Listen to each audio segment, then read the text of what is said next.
पापा, बोलो बेटा। ये सब लोग मिडिल क्लास इतना करते रहते हैं, इसका मतलब क्या होता है मिडिल क्लास का? मिडिल क्लास मतलब हम बेटा। हाँ नहीं, वो तो पता है कि हम मिडिल क्लास हैं, पर इसका मतलब क्या एग्जैक्टली? हम मिडिल क्लास कैसे हैं? विस्तार में बताता हूँ चलो तुमको। देखो बेटा, एक बार एक गांव होता है जिस गांव में 3 लोग रहते हैं। एक का नाम होता है गरीब, एक का नाम होता है मिडिल क्लास, एक का नाम होता है अमीर। अब गांव में सभी लोगों को सुविधा मिल सके, इसके लिए यह तय होता है कि सभी लोगों को टैक्स देना पड़ेगा, महीने का 100 रुपए। गरीब इतना कमाता नहीं है तो वो टैक्स भर नहीं सकता। अमीर के पास अपने जुगाड़ है तो वो कुछ ना कुछ करके अपना टैक्स बचा लेता है। अब बचा मिडिल क्लास जिसको पूरा टैक्स भरना पड़ता है।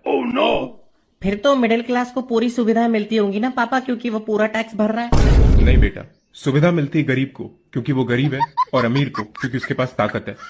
तो हमें क्या मिलता है पापा? बेटा, हमें मिलता है एक सर्टिफिकेट कि हम गरीब और अमीर दोनों के अन्नदाता हैं। हमारे टैक्स के पैसों से गरीब के घर में राशन पानी भिजवा देती है सरकार, और हम जो लोन के ऊपर बैंक को इंटरेस्ट का पैसा देते हैं, वही पैसा बैंक किसी अमीर आदमी को देता है ताकि वो अमीर आदमी इस देश को छोड़कर भाग जाए। तो इन शॉर्ट बेटा, हम इस देश के सुपर हीरो हैं। अन्नदाता हैं हम गरीबों और अमीरों के। मिडिल क्लास बहुत बड़ा सुपर हीरो। समझ गया पापा।